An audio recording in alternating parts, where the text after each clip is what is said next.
Mencari maklumat dan berita politik yang bebas, kupasan yang tepat, panas. Dapatkannya secara eksklusif hanya di Jom Channel. Komitmen kami, pentasan berita Isnin hingga Jumaat. Berbicara dan isu semasa, kami garapkan secara langsung. Panel-panel berkaliber dan profesional. Interaktif, pandangan anda kami raikan. Jangan lupa bersama kami di setiap hujung minggu dalam edisi khas mingguan. Jom Channel, moving forward, sharing a new experience.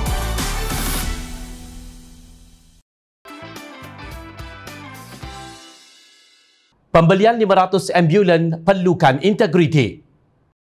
Menteri Kesihatan Datuk Seri Dr. Adham Baba berkata keputusan untuk membeli 500 unit ambulans yang bernilai 300 juta ringgit telah dirancang Kementerian Kesihatan Malaysia KKM sejak 3 tahun lalu.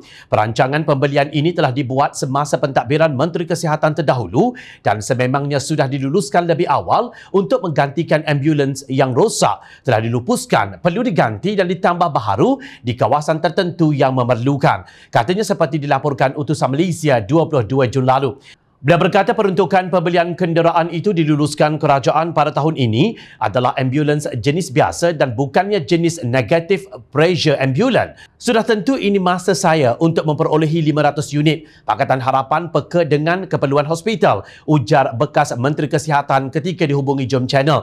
Bagaimanapun, apa yang dipersoalkan ialah pembelian 500 unit ambulans tekanan negatif yang tidak wajar diutamakan pada saat ini. Tetapi mengumumkan untuk membeli 500 unit tekanan negatif salah lapor katanya. Sedangkan bernama Sinar dan Desta melaporkan hal yang sama adalah isu yang berbeza sama sekali katanya.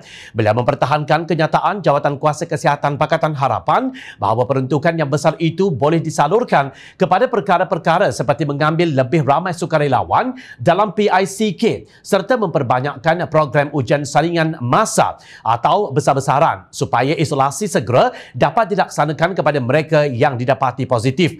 Mengapa membeli ketika kita berada di hujung pandemik? Ketika ada permintaan yang mendesak dan keperluan dan bukan ambulan tekanan negatif kerana barisan depan kami sudah divaksin dan berada dalam PPE penuh, tegasnya. Susulan penjelasan Ketua Setiausaha Kementerian Kesihatan Malaysia KKM Datuk Muhammad Syafiq Abdullah pada 22 Jun, Jawatan Kuasa Kesihatan Pakatan Harapan tampil dengan kenyataan baharu dan merujuk kepada laporan beberapa media pada 19 Jun yang memetik Menteri Kesihatan sebagai berkata, kita akan mulakan tender 500 ambulan ini dan bagi ambulan yang lain, kita akan menggunakan sistem leasing mengikut zon.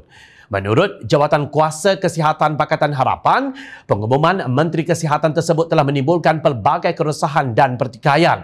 Penghujahan yang panjang lebar kami dan pakar-pakar kesihatan awam serta infectious disease clinicians jelas membuktikan perolehan ambulan jenis ini adalah bukan satu keutamaan pada waktu ini, jelasnya. Sebaliknya, kumpulan tersebut menekankan pemerkasaan pendekatan FTTIS atau Find, Test, Trace, Isolate, Support untuk melandaikan lekuk dan mengurangkan kes kematian dan meninggal dunia di rumah atau BID. Kalau perlu pun keperluan fasiliti negative pressure, ia adalah di wad-wad di hospital-hospital yang mendedahkan ramai pesakit dan kaki tangan kepada jangkitan virus SARS-CoV-2 berbanding menjaga barisan hadapan yang telah pun divaksinasi serta memakai PPE secara lengkap dalam ambulan. Amat malang isu perolehan ambulan, satu aset penting dalam pengurusan pandemik ini, hanya timbul baru-baru ini. Lebih malang lagi, yang menjadi fokus secara tiba-tiba adalah ambulan tekanan negatif, kata mereka. Jawatan Kuasa Kesihatan Pakatan Harapan mempersoalkan mengapa agenda perolehan aset ambulan jenis biasa yang telah diluluskan oleh Kerajaan Pakatan Harapan tidak diberikan keutamaan lebih awal lagi, iaitu ketika peruntukan bajet COVID-19. Berbilion ringgit diumumkan Perdana Menteri pada awal pandemik. Mereka berpendapat langkah ini menimbulkan persoalan di khalayak umum. Kenapa di hujung pandemik dalam bulan Jun 2021 ini barulah ambulan jenis tekanan negatif khususnya mahu dibeli seperti tergesa-gesa? Meskipun begitu, penjelasan KSU KKM telah sedikit sebanyak meleraikan kegusaran kami dan pelbagai pihak pakar serta umum bahawa bilangan perolehan ambulan negative pressure tidaklah seperti yang dilaporkan hampir semua media tanah air, ujar kenyataan itu.